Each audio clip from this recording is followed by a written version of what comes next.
We've got breaking chaos out of Cleveland. Browns owner Jimmy Haslam just forced head coach Kevin Stefanski to publicly admit that Shedeur Sanders is now the team's official QB2. Sources say Haslam cornered Stefanski after practice, demanding honesty after weeks of internal tension. This is the moment fans have been waiting for, and the coaching staff is absolutely fuming. I am here to tell you guys, man, Kevin Stefanski looked like a sick puppy today, dog. He went in that press conference and he had to answer all the questions. Now, I told you guys early this morning that reports is starting to come out of Cleveland that Andrew Berry, Jimmy Haslam, and Kevin Stefanski, all three of these guys, is not on the same frequency, I would just say that, allegedly with the management of the quarterback position. We just seen Joe Flacco get traded last week. We seen Dylan Gabriel go out there and pretty much bomb at the end of the fourth quarter. Now, Kevin Stefanski earlier this week had refused to give us an update on Shedeur Sanders. Well, I'm here to tell you, many people in the media was talking about him, pretty much saying, dude, why is it taking you so long just to name Shedeur? Breaking news just dropped from Cleveland. And let me tell you, Kevin Stefanski looked like a man at gunpoint in that press conference. The Browns head coach was forced to admit that Shedeur Sanders is officially QB2. But here's the thing nobody's talking about. Reports are swirling that owner Jimmy Haslam, GM Andrew Berry, and Stefanski are not on the same page about the quarterback situation. Joe Flacco gets shipped out in the middle of the night. Dylan Gabriel bombs in the fourth quarter, and suddenly Stefanski's dodging questions about Shedeur all week. Until today. Why did it take this long? What's really going on behind closed doors in Cleveland? And more importantly, is Shedeur about to expose something the Browns don't want you to see? Have you decided yet if Shedeur is ready to be your number 2 quarterback for this game? Yeah, Shedeur will be the backup. What is your thinking in that? Yeah, like I told you guys on Wednesday, I'm always thinking about our players and what's best for our players, and I want to make sure when it comes to young football players, particularly at the quarterback position, that you are intentional about your decision making, and that's really all it is. So excited for all of our guys. What's the key for him having never been in the number 2 role? So what's the key that this week and even Sunday? Yeah, I think the big thing there is all of us play our role throughout the weekend on Sunday, and obviously that backup quarterback role is a little bit different. All right, so let's break this down from the top, because this situation in Cleveland is messier than your ex's Instagram comments section. Kevin Stefanski walked into that press conference today looking like he just got called into the principal's office, and trust me, you could feel the tension through the screen. Hour to get up to speed, and like I've told you guys with rookies, there's a learning curve. There's things that you're going to pick up over the course of time, and I think all of our guys have done a nice job of really incrementally getting better, certainly with the process of an NFL season, the process of a week, what those type of things look like. You want to make sure before you made this decision on that quarterback that it was best for the player's development and for the team. How did you make sure that this is the best thing for Shedeur as well? Yeah, again, just to probably repeat myself, just in any decision with the football team, just want to make sure I take my time and make sure I'm doing what's right for all the players. And that's this decision. That's really every decision I make. I wanted some clarity on the Joe Flacco trade. You said you were shocked initially. Were you more shocked because... This man had to stand up there and finally admit what everybody already knew. Shedeur Sanders is the backup quarterback for Sunday's game against the Vikings. But here's where it gets spicy. Why did it take this long? We're talking about a simple depth chart announcement, right? Wrong. But he has the ability to make every throw. Continue to progress back from his injury? Yeah, Mike's doing a really nice job. I think he's had some really good moments in these practices, and he's, as we've talked about, really attacking this rehab, and certainly seems to be, to me, just watching him getting better every single day. Dylan, this week, just how did he kind of come through the week and maybe build on some of the things that you saw him do in the game? Yeah, I think it's with young football players, a lot of things that they're seeing in game will be firsts. First certainly in the NFL, but this is really the first road game, first time in Pittsburgh. Obviously, the challenges that come with playing on the road, and so I thought he's attacked this game plan really, really well. Understands what we're trying to do. He works extremely hard at the mental side of this and making sure he's prepared. And I thought he had a good week. Shedeur does get in the game. Do you feel confident that he can run most of the concepts and plays that Dylan does, or do you have to kind of change it up? Yeah, I think with any quarterback that is in there. Because nothing in Cleveland is simple anymore, and when you got an owner like Jimmy Haslam breathing down your neck, a GM like Andrew Berry pulling strings behind the scenes, and a head coach trying to maintain control of his locker room, you got yourself a full-blown power struggle. Let's rewind to Wednesday. Stefanski straight up refused to give us an update on Shedeur's status. He dodged questions like he was Neo in the Matrix. Media members were calling him out left and right, asking the most basic question in football. Who's your backup quarterback? And this man couldn't or wouldn't give a straight answer. Now why is that? What's so complicated about naming your QB2? I'll tell you why. Because decisions in Cleveland aren't being made by Kevin Stefanski anymore. They're being made in boardrooms by suits who've never called a play in their lives. Jimmy Haslam wants one thing, Andrew Berry wants another. And Stefanski's caught in the middle trying to coach a football team while management plays Game of Thrones behind his back. And then came the bombshell that nobody saw coming. Late Wednesday night, the Browns trade Joe Flacco. Let that sink in for a second. Your veteran backup, the guy who literally saved your season last year, gets shipped out in the middle of the week. Stefanski himself said he was surprised by the move. When your own head coach is surprised by roster decisions, you know there's dysfunction at the highest levels. The media asked him straight up, "Were you shocked by the Flacco trade?" And Stefanski had to catch himself. He almost said shocked, then walked it back to surprised. But we all heard it. We all felt it. This man had no idea Flacco was getting moved until it happened. He told reporters he didn't even get to talk to some of the players until the next morning, because the trade went down so late at night. Think about that. Your starting quarterback, Dylan Gabriel, goes out there against Pittsburgh, struggles in the fourth quarter, and suddenly your safety net, your insurance policy, gets traded away before you can even process what happened. Now you're forced to elevate a rookie who you've been protecting all season long. But here's what makes this whole situation even more interesting. Stefanski spent all week talking about being intentional with his decisions regarding young quarterbacks. He kept saying he wanted to make sure he was doing what's best for the player's development. Noble words, right? But what he's really saying is, I'm not ready to throw this kid to the wolves yet. And honestly, I don't blame him. Shedeur Sanders is special. We all know that.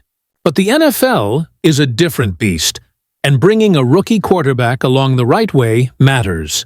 Stefanski knows this. He's seen what happens when you rush young quarterbacks into situations they're not ready for. He's been in this league long enough to know that one bad experience can derail a career. But here's the problem. Stefanski doesn't have the luxury of time anymore. Not with management breathing down his neck. Not with fans calling for change. Not with Dylan Gabriel looking shaky and the season slipping away. So today, he had to stand up there and give the people what they wanted to hear. Shedeur will be the backup.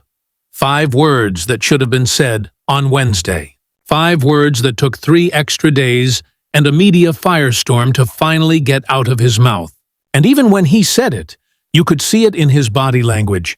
This wasn't fully his decision. Now let's talk about what we actually saw in that press conference, because Stefanski's answers tell us everything we need to know about the internal chaos. A reporter asked him what the key is for Shedeur in his first time as QB2, and Stefanski went into coach speak overdrive. All of us play our role. That backup quarterback role is a little bit different. You have to be ready in a moment's notice. Stay ready so you don't have to get ready. Translation: I'm terrified Dillon goes down, and I have to put this rookie in there on the road against Minnesota. And I'm not saying that to be harsh. I'm saying it because it's real. Stefanski's job is on the line. This season has been a disaster. The Browns are barely staying afloat. And now he's got to prepare a rookie quarterback who, by all accounts, has been working his tail off in practice, but hasn't taken a single NFL snap. Another reporter asked him directly, "How did you make sure this is the best thing for Shedeur's development?" And Stefanski just kept repeating himself, "I take my time with decisions. I want to make sure I'm doing what's right for all the players. That's really every decision I make." But you know what he never said? He never said this was his decision. He never said, "I decided Shedeur is ready." He said, "I want to make sure and I take my time." But there was no ownership of the actual choice. And that's because this decision came from above. Jimmy Haslam saw the media firestorm brewing. He saw fans questioning why Shedeur wasn't active. He saw the optics of trading Flacco and still not elevating the first-round pick. So he made the call, and Stefanski had to fall in line. Now here's where things get real interesting for Shedeur Sanders specifically. This kid has been grinding since day one. Stefanski himself admitted that all the young players in the building work incredibly hard, utilizing every resource available to get better. He said Shedeur has been coming up the learning curve from both a mental and physical standpoint, attacking the game plan. Working extremely hard at the mental side of things, that's high praise from a coach who doesn't give it freely. But here's what Stefanski didn't say. He didn't say Shedeur is ready to run the full offense. When asked if Shedeur could execute most of the concepts Dillon runs, Stefanski gave the most political answer of the day. With any quarterback that's in there, you're always playing to their strengths. But our focus is making sure we're running our offense. Read between the lines. That means if Shedeur has to go in, they'll simplify things. They'll lean on the run game. They'll call plays that protect him rather than showcase him. Because Stefanski doesn't trust the situation yet. Not because he doesn't trust Shedeur's talent, but because he knows what happens when rookie quarterbacks get thrown into chaos without proper preparation. And let's be honest about what Shedeur's walking into if Dillon goes down. The Browns' offensive line has been inconsistent all season. The weapons are banged up. The play calling has been questioned. And now you're going on the road to play a Minnesota Vikings team that's hungry and has a defense that can make veteran quarterbacks look silly. That's a lot to put on a rookie's shoulders, even one as talented as Shedeur Sanders. But here's what nobody's talking about. What if this is exactly what Shedeur needs? What if sitting behind Dillon Gabriel, watching the mistakes, learning the speed of the NFL game without the pressure of starting? What if that's actually setting him up for success? Because let me tell you something about Shedeur Sanders that separates him from other rookies. This kid has been in high-pressure situations his entire life. He's played in front of packed stadiums with his father on the sideline. He's dealt with media scrutiny since high school. He's led Colorado through one of the most watched college football seasons in recent memory. The lights don't scare him. What he needed was time to learn an NFL playbook, time to understand NFL defenses, time to build chemistry with his receivers without the weight of being the guy. And whether Stefanski wanted to give him that time or not, circumstances have forced patience on everyone. So now we're at this crossroads. Shedeur Sanders is officially QB2. He's one Dillon Gabriel injury away from taking over the Cleveland Browns offense. And every single person in that organization, from Jimmy Haslam to Andrew Berry to Kevin Stefanski, is holding their breath, hoping it doesn't come to that. But what if it does? What if Sunday against Minnesota something happens? What if Dillon takes a bad hit or throws another fourth-quarter pick that costs them the game and Haslam decides he's seen enough? Because here's the plot twist that's going to make some of you mad. But I'm going to say it anyway. Shedeur Sanders might actually be better than Dillon Gabriel right now, and the Browns organization knows it. They just can't admit it publicly because of how it would look. Think about it. You draft a quarterback in the first round with all the hype in the world. Shedeur Sanders kid, Colorado's golden boy, a guy who threw for over 3,000 yards in college and has a natural feel for the game that can't be taught. And you're telling me he can't beat out Dillon Gabriel for the starting job after watching Dillon struggle in the fourth quarter? Come on now, let's keep it real.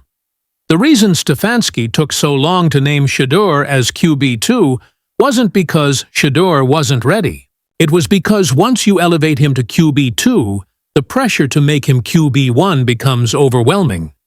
Fans start calling for it. Media starts asking about it every single day. And suddenly, your veteran starter is looking over his shoulder, wondering when he's going to get benched. That's the real reason for the delay. That's the real tension in that press conference. Stefanski knows what's coming. He knows that the moment Shedeur touches the field, whether it's in garbage time or because Dillon gets hurt, people are going to fall in love with what they see. Because Shedeur has that it factor that you can't manufacture. And let me be clear about something. This isn't a knock on Dillon Gabriel. Dillon's been a solid professional. He's done what's been asked of him. But there's levels to this game, and Shedeur Sanders is operating on a different frequency. The arm talent is there. The football IQ is there. The leadership is there. All he needed was time to process the NFL game, and he's been getting that every single day in practice. Stefanski said it himself. Shedeur's been attacking the game plan all week. He understands what they're trying to do schematically. He works extremely hard at the mental side of things. That's not coach speak. That's legitimate praise from a guy who doesn't hand out compliments like candy. So why is everyone acting like Shedeur being QB2 is some kind of risk? Why is there this narrative that he's not ready when everything we're hearing suggests he's been busting his tail to be ready? I'll tell you why. Because the Browns can't afford to admit they might have rushed the Dillon Gabriel experiment. They can't afford to look like they wasted another year of development time. They can't afford to have another quarterback controversy in a city that's already had 1 million of them. But the truth is staring everyone in the face. Shedeur Sanders is the future of this franchise, and everyone in Cleveland knows it. The question isn't if he's going to be the starter, it's when. Now let's talk about what Sunday actually means for Shedeur. He's suiting up as QB2 against a Minnesota Vikings team that, according to Stefanski, requires everyone's best when their best is required.